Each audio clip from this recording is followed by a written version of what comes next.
Bismillahirrahmanirrahim. Assalamualaikum warahmatullahi wabarakatuh. Perkenalkan, nama saya Muhammad Fahri Zuanda dengan nomor NIM 230201010197 dari kelas MJ201. Hari ini saya ingin mempresentasikan ujian akhir semester dengan judul presentasi daftar kasus asuransi gagal bayar dengan nilai fantastis di Indonesia dengan dosen pengampu Bapak Joko Suharyanto.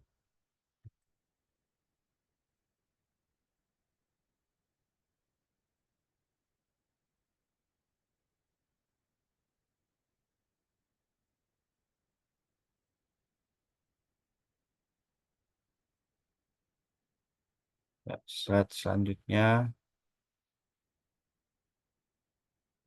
pendahuluan.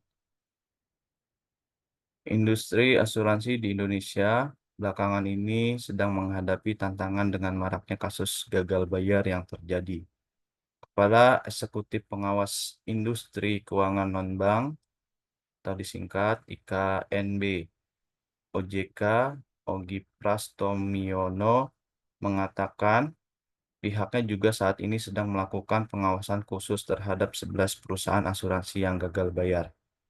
Pengawasan khusus dilakukan agar OJK bisa mendorong dan berkoordinasi dengan pemegang saham, direksi, dan komisaris untuk menyiapkan langkah-langkah penyelamatan perusahaan.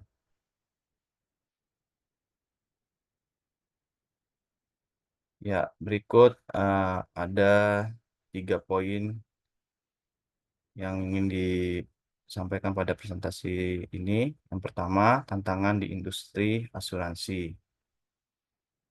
Banyaknya kasus gagal bayar mengurangi kepercayaan konsumen. Lalu yang kedua, penetrasi asuransi jiwa. Hingga saat ini tercatat hanya 8% pada tahun 2022. Lalu yang ketiga, langkah OJK, pengawasan dan pencabutan izin usaha. Ya, selanjutnya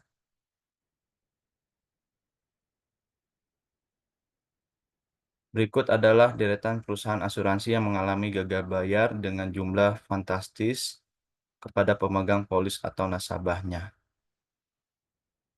Yang pertama, asuransi Bakri Life.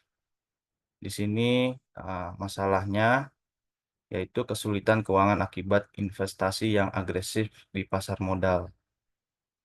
Kewajibannya terhadap konsumen yaitu 400 miliar tahun 2009. 270 miliar masih belum dilunasi sampai tahun 2014.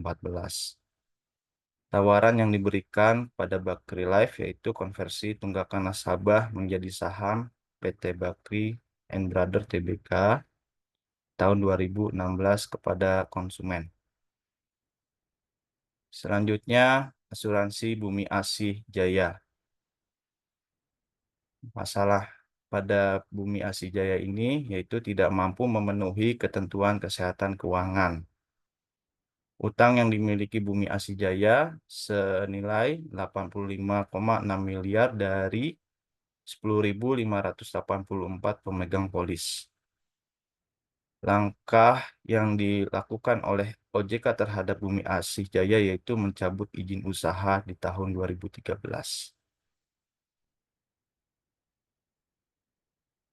Selanjutnya, yang ketiga, asuransi Jiwasraya. Jiwasraya memiliki masalah yaitu gagal bayar polis terkait produk investasi saving plan. Kewajiban Jiwasraya terhadap nasabah yaitu senilai 12,4 triliun. Kerugian negara yang ditanggung yaitu senilai 16,81 triliun. Solusi yang diberikan yaitu migrasi polis ke IFG Life serta tambahan modal dari PMN dan holding IFG. Selanjutnya, Yang keempat yaitu asuransi Bumi Putra 1912. Masalah yang dimiliki oleh Bumi Putra yaitu keterlambatan pembayaran klaim. Aset, perbandingan aset antara aset dan kewajiban.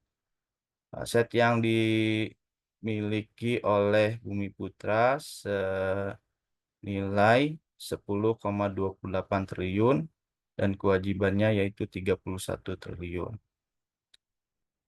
Lalu rencana penyihatan keuangan atau bisa disingkat RPK terhadap Bumi Putra yaitu penurunan manfaat polis lalu disetujui oleh OJK. Selanjutnya yang kelima yaitu asuransi Wana Arta Life.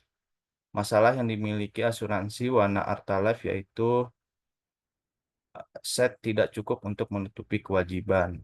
Nah, kewajibannya senilai 15,84 triliun. Nasabahnya sekitar 29.000 orang. Selanjutnya, asuransi Kresna Life.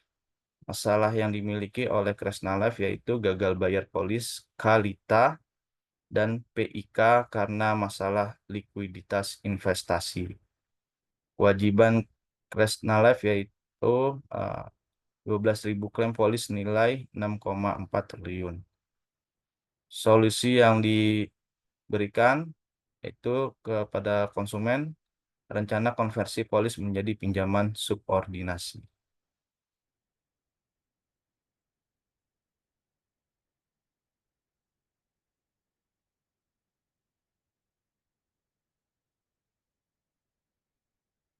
Kesimpulan dari presentasi slide ini yaitu industri asuransi di Indonesia menghadapi banyak kasus gagal bayar yang mengurangi kepercayaan konsumen.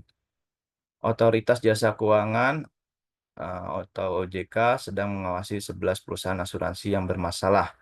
Beberapa perusahaan yang mengalami gagal bayar dengan jumlah besar termasuk Bakri Life, Bumi Asih Jaya, Jiwasraya, Bumi Putra 1912, Wana Arta Life, dan Krishna Life. Masalah-masalah umumnya terkait dengan kesalahan penempatan investasi dan ketidakmampuan memenuhi kewajiban finansial. OJK telah mencabut izin beberapa perusahaan dan mengambil langkah-langkah menyelamatkan perusahaan lainnya. Kasus-kasus gagal bayar ini menunjukkan pentingnya pengawasan ketat dan manajemen risiko yang baik dalam industri asuransi untuk melindungi masalah. Ya, mungkin sekian. Terima kasih presentasi yang dapat saya berikan. Jika ada pertanyaan, bisa didiskusikan. Dan jika ada masukan dan saran, bisa disampaikan. Terima kasih. Assalamualaikum warahmatullahi wabarakatuh.